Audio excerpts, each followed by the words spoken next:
Hey guys, I'm Mark Bridge, and you're watching Pop Culture Galaxy TV.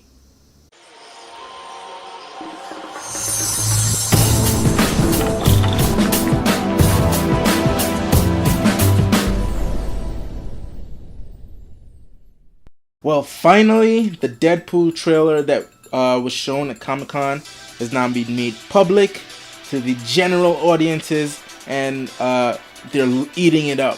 It was the biggest splash of Comic Con, and now it's the biggest splash on the internet now because that trailer is going off. Like, it shows exactly what we wanted in a Deadpool movie. This is the most accurate page to screen adaptation I've ever seen in a long time. The humor, the violence, the foul mouth, it's all present in this trailer. And I gotta say, man, I can't wait till February of next year because, as a matter of fact, I think that's the month that's gonna set it off. Like, we have that month, then we have Batman versus Superman in March, and then so on and so forth. We just keep rolling out the hits, but like, that looks so awesome. And you have Colossus in it, not played by the same guy that played Colossus in X2 and X3. This is a whole different guy, but I don't know, I don't think he'll have a big part in it. I think he'll just be a part of the Russian mob, and just be a throwaway character, maybe not. But you have of course Deadpool is in it, and then you have Super Negasonic Teenage Warhead, whatever her name is, Copycat, played by Morena Baccarin, and then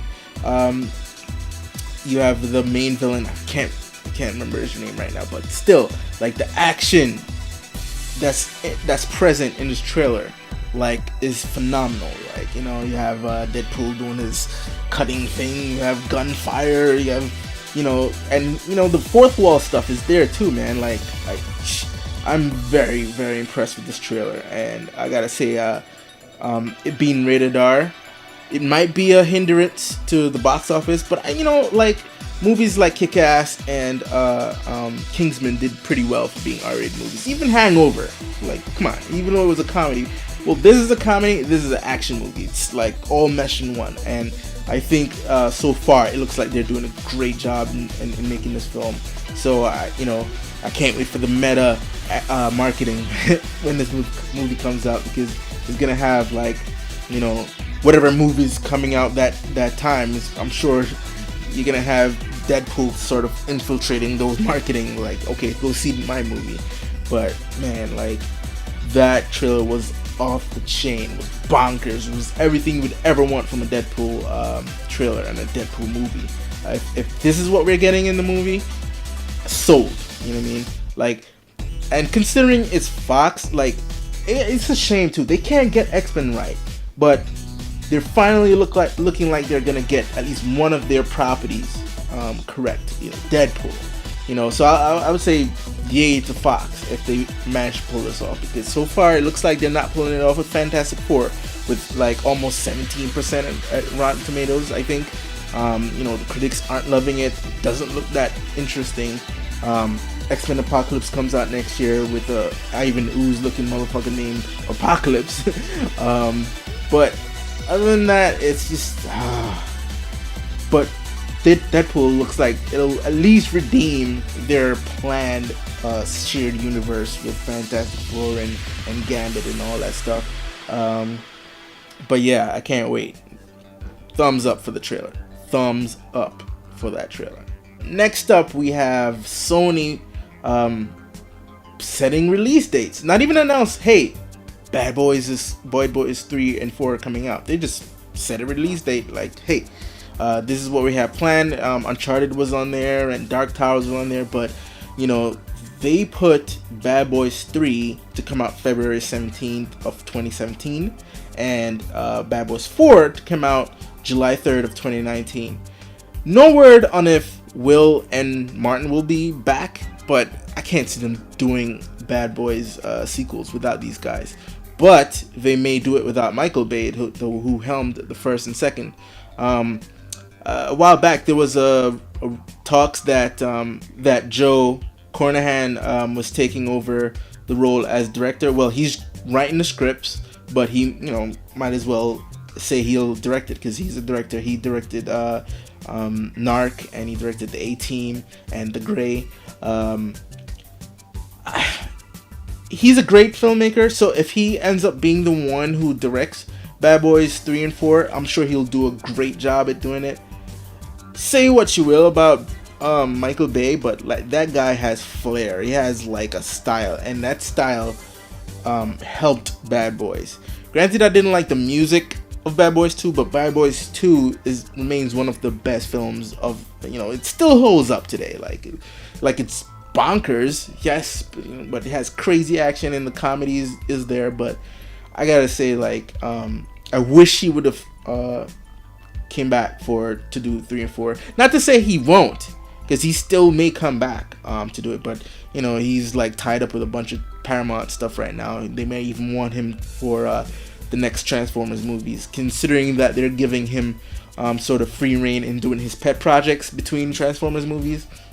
So he may love that deal and say, hey, I'll stick with Transformers movies. I'll do a Transformers movie here, and then I'll do my movie, and then I'll do another Transformers, and then my movie.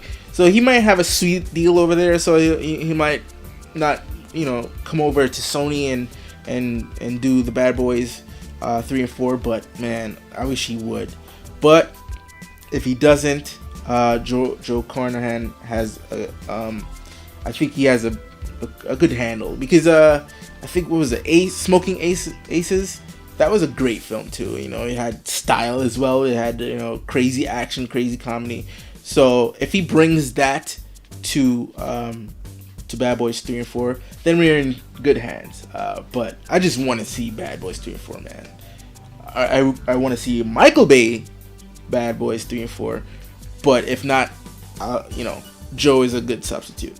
So until we get an official announcement from Sony themselves, because I think Variety is the one who reported this, but Variety, they're trusted sources, so I believe it when Will and Martin come out and said, yes, we're doing it, and Sony says, yes, we're doing it, and Joe says, yes, I'm directing it, or Michael Bay comes out and says, yeah, I'll direct Bad Boys.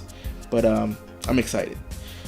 Now, the final bit of news, switching to TV, is that Wally West will be in season 2 of The Flash. Now, if you're not a fan of the comic books, Wally West was Flash's sidekick in the early days, and then he eventually became Flash for a long time. As a matter of fact, like, he's been Flash for so long that an entire generation grew up on him being Flash, right? Like, they don't know Barry. So when Barry actually came back with the new DC 52, they were like, no, because they love Wally West so much. But Wally West is being cast in next season, and of course, Iris West, who is African American, means that he will be African American too. And Kanan Lonsdale, if I'm not butchering his name, he's been cast as well. Now in the comics, he's the nephew of Iris West, but the issue with the show is that I think she's an only child, so I think they'll play it off like he's maybe the cousin, most likely the cousin, or Joe West has another kid somewhere that we don't know about, and that kid has a kid, which is possible, quite possible. Like, he probably has a whole older son or older daughter, and maybe it's estranged, and the son decides to come live with Joe and Iris to say, hey, I'm tired of living with my dad and my mom, or whatever, but most likely it's gonna be a cousin.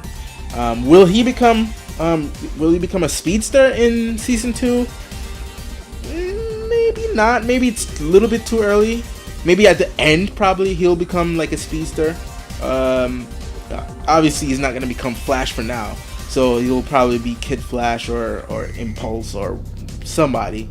But yeah, like, it's his first season of Flash was pretty spectacular.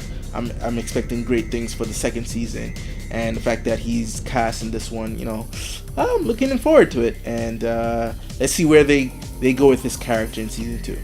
Alright, so that wraps things up for this edition of Pop Culture Galaxy TV. I want you to like, subscribe, give me a thumbs up, leave a comment, and of course you can go to popculturegalaxy.com for all your entertainment goodies. Like us on Facebook at facebook.com/popculturegalaxy. Follow me on Twitter. I'm at Marky Tundra. So until next time, folks, peace.